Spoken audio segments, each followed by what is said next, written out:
चीदर चिदरानी जी नाम के एक भगत भक्तमाल जी में आते हैं। तो पीपा जी और सीता सहचरी जी उनके यहाँ दर्शन करने गए, उनकी भक्ति की महिमा सुनकर।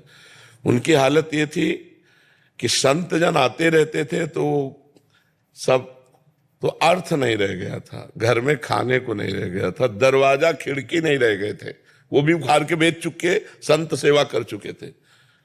अब जब पीपा जी सीता सहचरी आई तब चीदर जी अपनी पत्नी से चिदरानी जी से कहा, आज संत भूखा जाएगा, क्योंकि कोई उधार देगा नहीं और घर में कुछ है नहीं जो बेच दे, तो आज हमारा नियम टूट जाएगा कि संत कभी भूखा दरवाजे से नहीं जाना चाहिए। और इतने बड़े संत पीपा जी सीता से चले, तो उनकी पत्नी ने जानो क्या कहा, भूखे नहीं जाएंगे, हमारा एक वस्त्र है शरीर में, कुछ देखने लायक है, मतलब थोड़ा ठीक है, क्योंकि चीदर जी की तो फटी द्रुपटी धोती लपटी हुई थी तन में।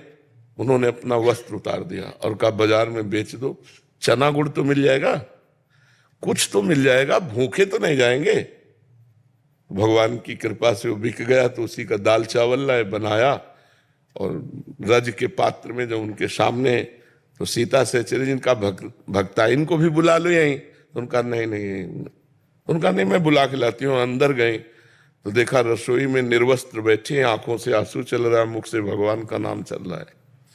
सीता सहचरी समझ गई घर की हालत देख के, और तो उनका सखी तुम निर्वस्त्र क्यों बैठी हो? तो उन्होंने आंख खोल के देखा, कहा हमने तो सुना था आप द्वारिकाधीश का साक्षात्कार करके आई होगी, तो द्वारिकाधीश की चर्चा करोगी क्या? इस नाशवान शरीर की चर्चा शुरू कर दी है, तो नंगा ही पैदा हुआ था, मरेगा तो ऐसे ही जल जाएगा, इसकी चर्चा क्या? भगवान की चर्चा। कितने महान भक्त। सीता सहचरी जी लौट के आई, पीपा जी के पास कान में बताया कि हम तो समझते थे कि राज रानी है, महल सब कुछ त्यागा, लेकिन इनके त्याग के आगे हमारा किनका भी त्याग नहीं है, अपने शरीर के वस्त्र को बेचकर ये भोजन आया है।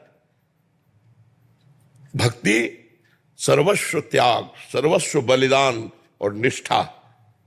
तो आप अपने पद का अगर निष्ठा पूर्वक पालन करें तो बहुत बड़ी पूजा भगवान की होगी, जो भी आपको कर्तव्य कर्म में मिला हो। और नाम जप करते हुए अपने परिवार का पोषण करें, ये भगवान की भक्ति सिखाती है।